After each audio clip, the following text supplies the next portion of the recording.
Before we begin, drop a comment below with your country and what time it is right now where you're watching. Whether it's sunrise in Nairobi, midnight in New York, afternoon in Canada, or evening in France. I want to know. Don't just sit back. Tell me where in the world you are. Now let's dive into the story.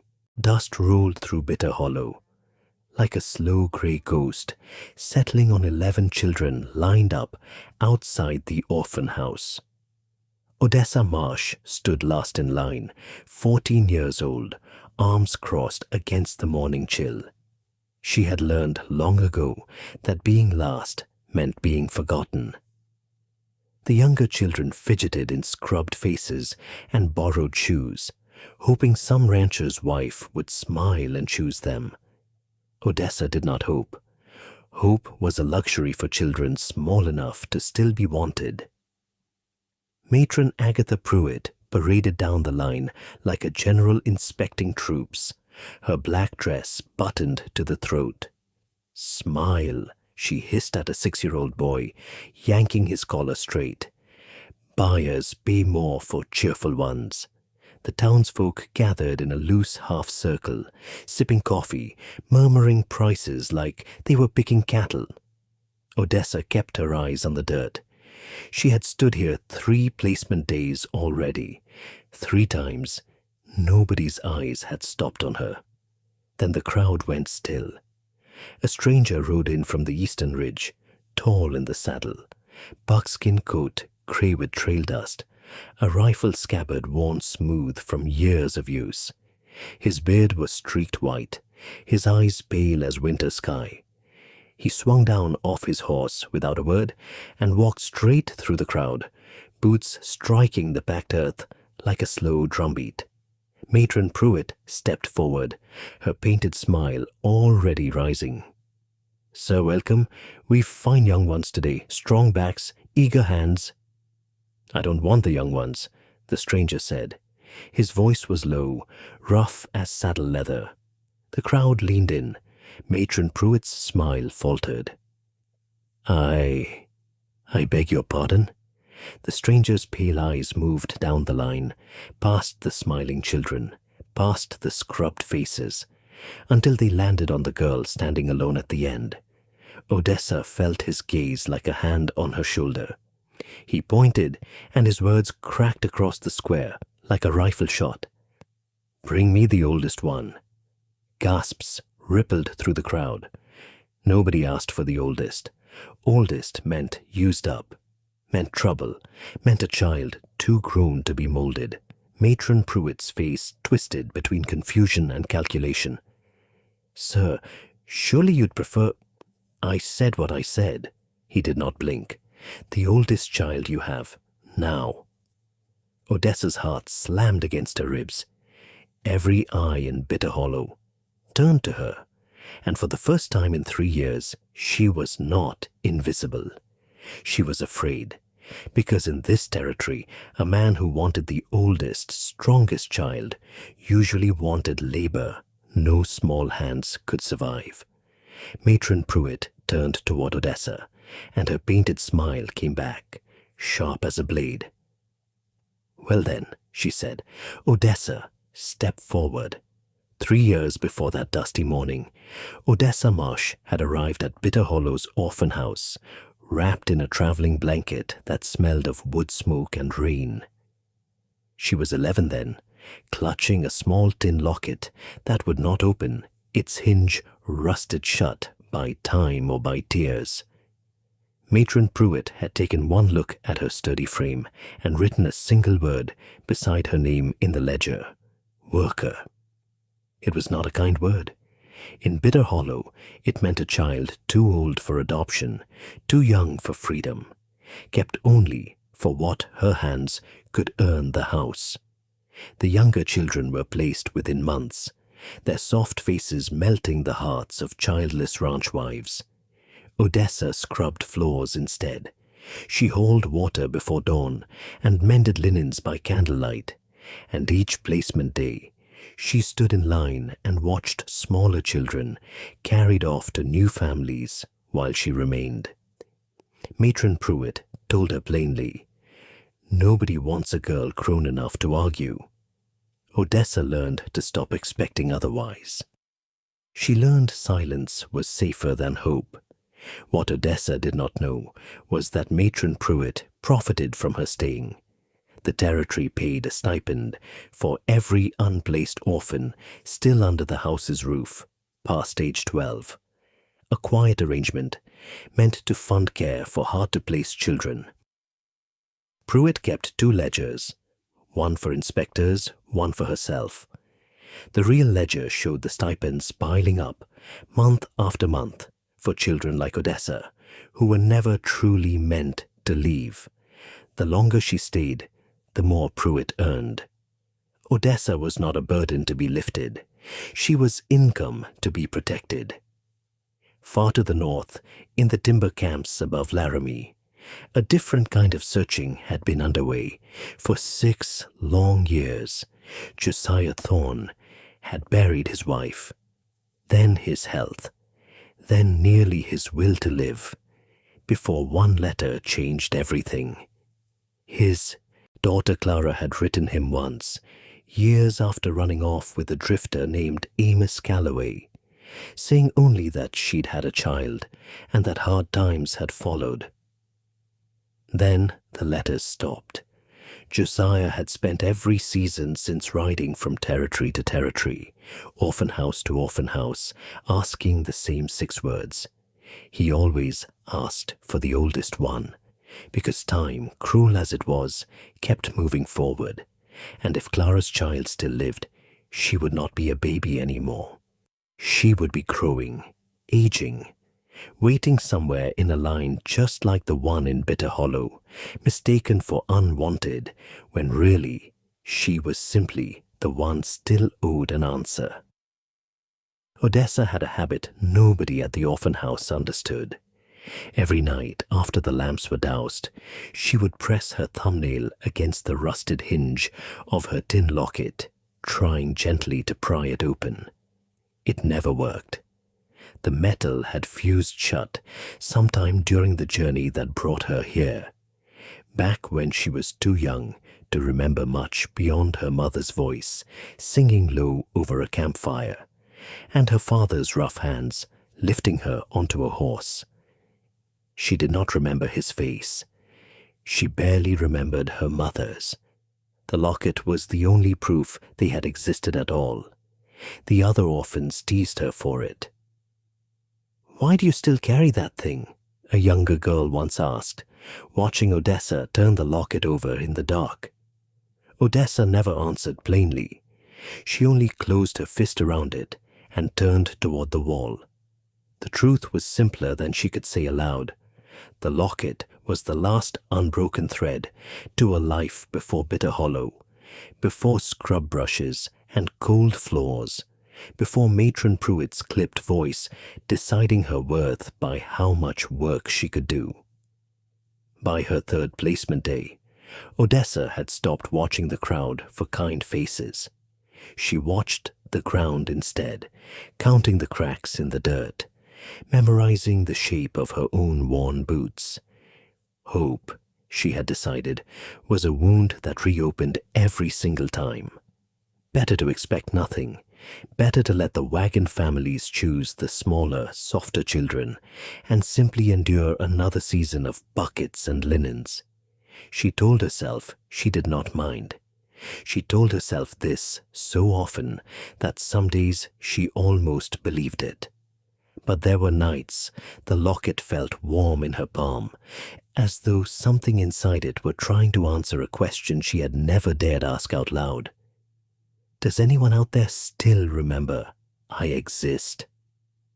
She did not know that 400 miles north, a man with pale winter eyes carried a matching tintype photograph folded inside his coat, worn soft from years of handling.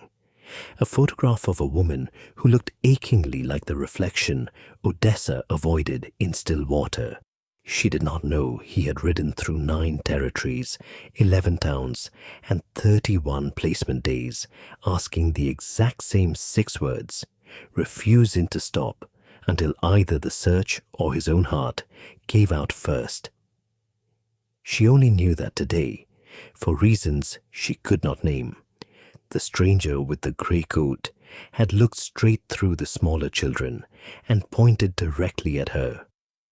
Sheriff Tobias Lynn had watched Bitter Hollow's placement days for 11 years, and never once had he seen the crowd go as silent as it did the moment the stranger said, "Bring me the oldest one." He straightened from where he leaned against the feed store post, instincts prickling. Something about the request unsettled him, not because it was cruel, but because of how Matron Pruitt's face had changed. Not confusion, calculation. He had seen that look before, usually right before she found a reason to raise a stipend or delay a signature. Pruitt stepped between the stranger and Odessa, her voice syrup-sweet. "Sir, perhaps you misunderstand our process. Placements require paperwork, a home inspection, character references." "I've got money and I've got patience," Josiah said, cutting through her words like a blade through cloth. "Neither will run out before yours does," the crowd murmured. Pruitt's smile thinned but held. "Very well. There is, of course, a placement fee. For an older child, given the investment already made in her upbringing, the fee runs considerably higher." Josiah's pale eyes narrowed. "Funny," he said. "Every orphan house between here and the Wind River charges the same for a young one as an old. Why's yours different?" The sheriff stepped closer now, arms crossed, watching Pruitt's jaw tighten. It was a fair question, and everyone in the square knew it. Pruitt had no ready answer, only a stammered mention of special circumstances and additional care. Odessa, still standing frozen at the end of the line, felt something shift in the air, like a held breath finally about to break. She had never seen anyone question Matron Pruitt in front of the whole town before. "I'll pay whatever's fair," Josiah said, "but I want to see your ledger first, the real one." Pruitt's face drained of color.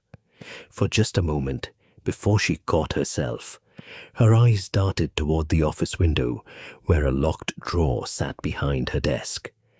A drawer holding records that were never meant for placement day eyes. The sheriff noticed, Odessa noticed, and somewhere beneath her fear, a small, unfamiliar feeling stirred in Odessa's chest. The sense that this stranger might not have come to take something from her at all. He might have come to take something back. Something Bitter Hollow's orphan house had been quietly stealing for years. Matron Pruitt tried 3 excuses before the sheriff simply walked past her into the office. Odessa followed at a careful distance, heart pounding, while Josiah waited outside with the crowd pressing closer, sensing that placement day had turned into something else entirely. Inside, the office smelled of ink and lamp oil. Sheriff Lynn found the locked drawer exactly where his instincts had told him it would be, and when Pruitt refused to produce the key, he pried it open with the flat of his knife, wood splintering with a crack that silenced the room. Inside lay a second ledger, its pages filled with names, ages, and dollar figures that did not match the official records posted on the orphan house wall. Odessa's name appeared 11 times, once for every month past her 12th birthday, each entry marked with a stipend collected and never once spent on her. Sheriff Lynn read the numbers aloud, and the color drained from every face still crowded at the window. Pruitt had not merely delayed Odessa's placement out of neglect. She had profited from keeping her unwanted, unclaimed, and quietly invisible for 3 long years. "You knew," Odessa said quietly, the words scraping out of her before she could stop them. You knew families might have taken me. You just never let them try. Pruitt's composure finally cracked. You think anyone truly wants a 14-year-old girl? I was doing you a mercy, keeping you fed and sheltered while you pocketed the money meant for it, Sheriff Lynn finished, and the words landed like a gavel. Outside, Josiah Thorne had heard enough through the open window. He stepped through the doorway, filling the small office with quiet, controlled fury. He did not shout. He did not need to. 3 years, he said, looking at Odessa rather than Pruitt, is a long time to wait for someone who wasn't looking.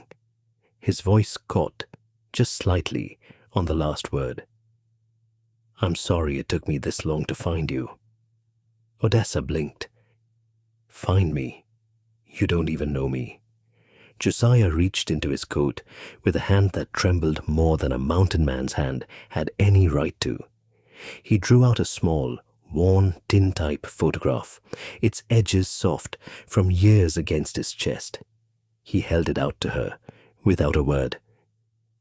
Odessa stared down at the faded image. A young woman with her own eyes, her own stubborn jaw, standing beside a rough-hewn cabin. And beneath the woman's collar, barely visible in the old photograph, hung a small tin locket exactly like the one Odessa had carried, unopened, for 3 long years. Odessa's hands shook as she pulled her locket from beneath her collar, holding it beside the photograph. The shapes matched exactly. The same small oval, the same faint scrollwork along the edge, rusted shut by the same years of dust and rain. This was my mother's, Josiah said softly, his rough voice barely above a whisper now. I gave it to her the day she married Amos Calloway, told her it would keep her safe wherever she wandered. He paused, throat working. Her name was Clara. Does that name mean anything to you? Odessa's chest tightened around a memory she had buried so deep, she'd nearly convinced herself it was a dream. A woman's voice singing low over a campfire, humming a tune with no words, calling a small girl by a name that was not Odessa at all. Clara, she whispered. I think that's the name I heard, in the dream I keep having, the woman singing. Her voice cracked. I always thought I made her up.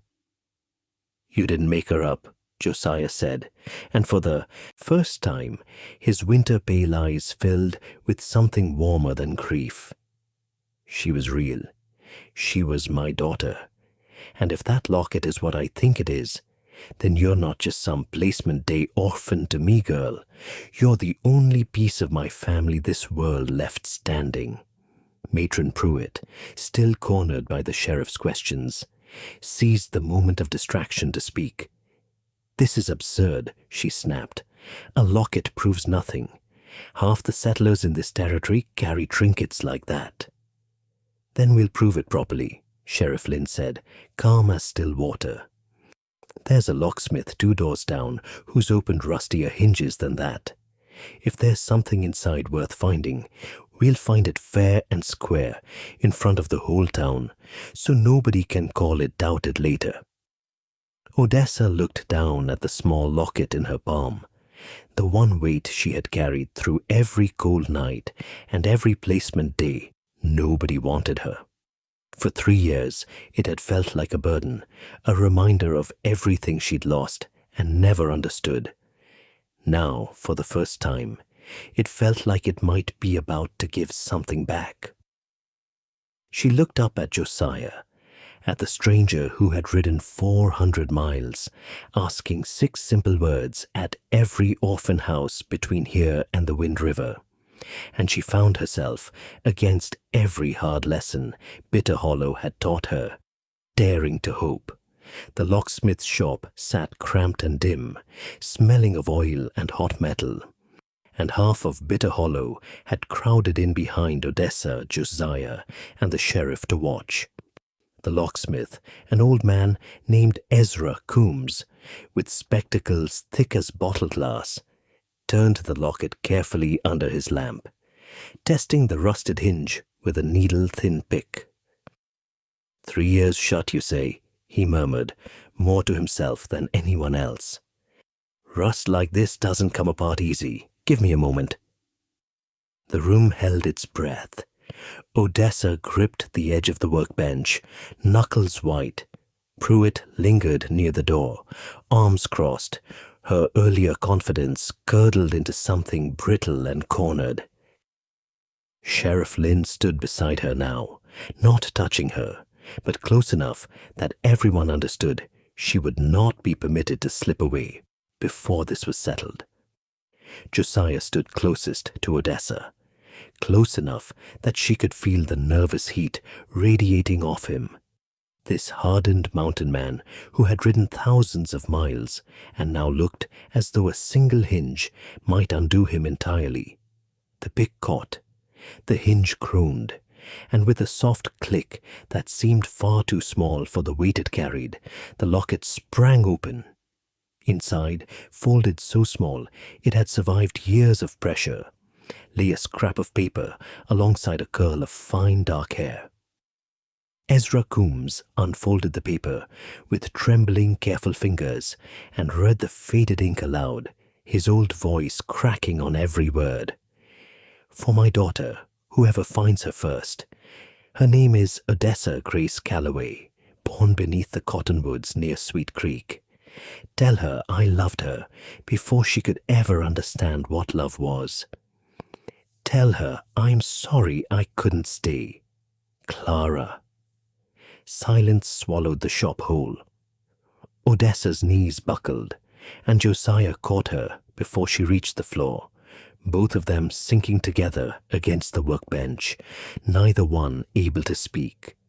The name written in that fragile, ink-faded hand was not the name Bitter Hollow's orphan house had given her 3 years ago. It was the name her mother had chosen, whispered over a campfire Odessa had thought she only dreamed. Every ledger entry, every placement day, every cold night, Matron Pruitt had let pass unclaimed.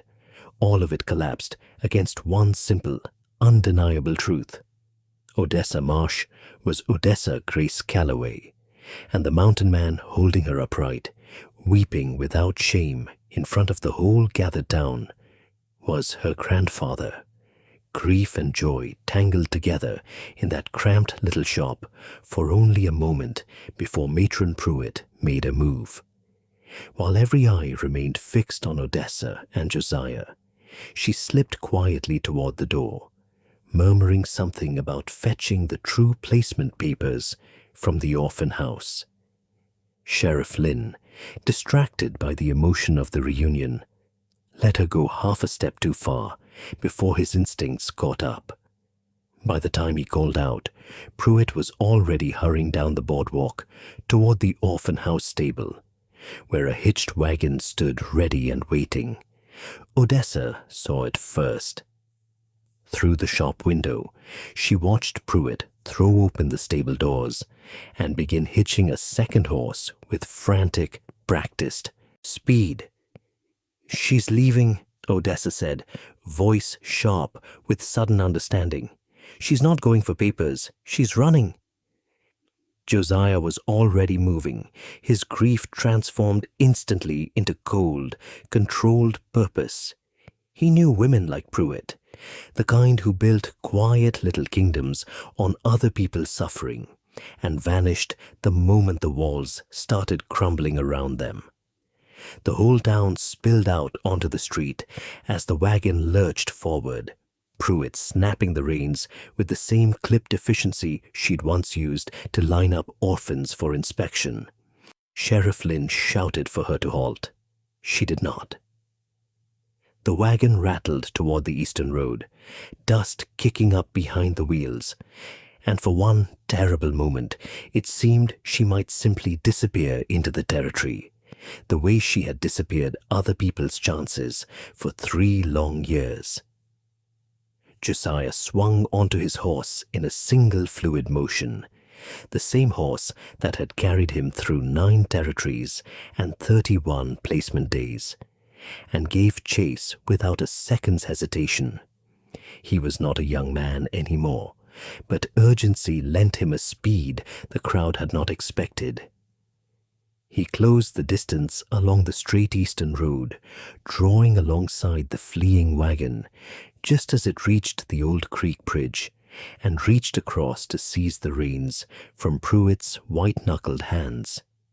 The wagon lurched to a stop at the edge of Sweet Creek, the very creek, though neither of them yet realized it, where Odessa had been born 14 years before. Pruitt sat frozen, cornered at last, the ledger of her own greed finally catching up to her, on the same water that had once carried a mother's whispered promise downstream.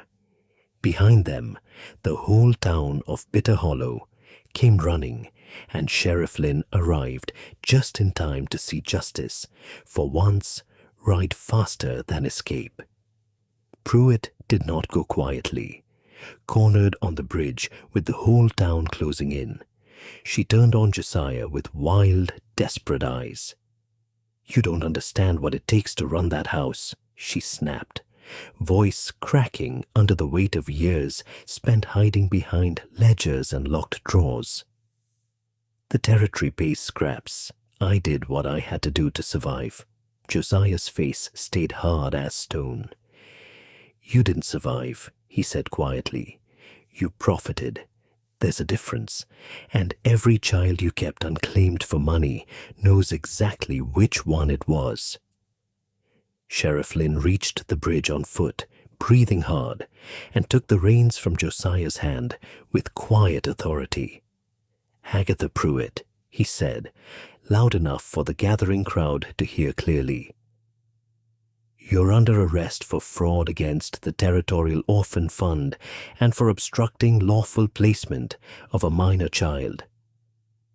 Pruitt's shoulders sagged as the fight finally drained out of her, replaced by the hollow look of someone who had run out of ledgers to hide behind.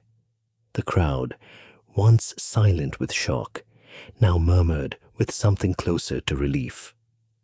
Odessa arrived at the bridge just behind the others, breathless, the newly opened locket still clutched tight in her fist. She looked at Pruitt, really looked at her, for what felt like the first time without fear coloring every word between them. 3 years, Odessa said, echoing the words Josiah had spoken back in the office, and you knew the whole time someone might come looking. Pruitt said nothing. There was nothing left to say that would undo 3 years of stolen chances, and both of them seemed to understand that at exactly the same moment. Sweet Creek ran quiet beneath the bridge, sunlight scattering gold across the water, and Josiah dismounted slowly to stand beside his granddaughter for the first time on solid ground. "Your mother used to talk about this creek," he said, voice thick. "Said the water here ran clean enough to see straight to the bottom, no matter how muddy the rest of the world got." Odessa looked down at the water, then up at the man who had crossed 9 territories, asking 6 words at every orphan house he passed, refusing to stop until the truth finally caught up with him. "I don't know how to be someone's granddaughter," she admitted quietly, the fear beneath the words finally honest instead of guarded. Josiah knelt so they were eye to eye, the same pale winter eyes Clara had carried, now looking back at him from a face he had only ever seen in an old photograph. "You don't have to know how," he said. "You just have to let somebody stay long enough to learn it with you." Bitter Hollow buried its shame quietly in the weeks that followed. Matron Pruitt stood trial in the territorial courthouse 2 towns over, and the false ledger she'd kept for years became evidence enough to end both her position and her freedom. The orphan house received new oversight, an honest matron, and a promise kept this time that no child would be held back from a family simply because their continued presence turned a profit for someone else. Sheriff Lynn made certain of it personally, visiting every placement day himself for the rest of that year to be sure the lesson held. Odessa did not stay in Bitter Hollow. She rode north with Josiah, past the Wind River, past 9 territories he had once crossed alone and desperate, this time crossing them together instead. The tin locket rode with her, hinge finally free after 3 rusted years, its small folded letter tucked safe inside a second, sturdier one Josiah had bought her in town. She read her mother's words so often the ink began to blur, and each time the ache of losing a mother she barely remembered softened just slightly beneath the steady presence of the grandfather who had never stopped searching. The cabin Josiah brought her to sat beneath tall pines, smoke curling soft from its chimney, a place built for 2 people who understood loss well enough not to waste the time they'd been given to heal from it. Odessa learned to split kindling, to read the weather in a shifting wind, to laugh again in small, surprised bursts she hadn't allowed herself in 3 long years. Josiah learned, slower and more carefully, how to be gentle with a girl who still flinched sometimes at raised voices, still counted cracks in the floorboards on hard nights, still needed proof, again and again, that this time she truly would not be left behind. On the 1-year anniversary of that dusty placement day, a letter arrived from Bitter Hollow's new matron, thanking Josiah for the reforms his search had forced into being, and enclosing a small clipping from the territorial paper. It told the story simply: a mountain man who had crossed 9 territories for 1 lost child, and a town that had nearly let greed decide who deserved a family. Odessa read it twice, then tucked it inside the locket beside her mother's letter, where it belonged. She had spent 3 years believing nobody was coming. She had been wrong. Somebody had been riding toward her the entire time, asking the same 6 words at every stop, refusing to stop until he found her. And when he finally had, the whole town of Bitter Hollow learned a truth worth remembering. Sometimes, the ones the world overlooks are exactly the ones somebody has never stopped looking for. The end.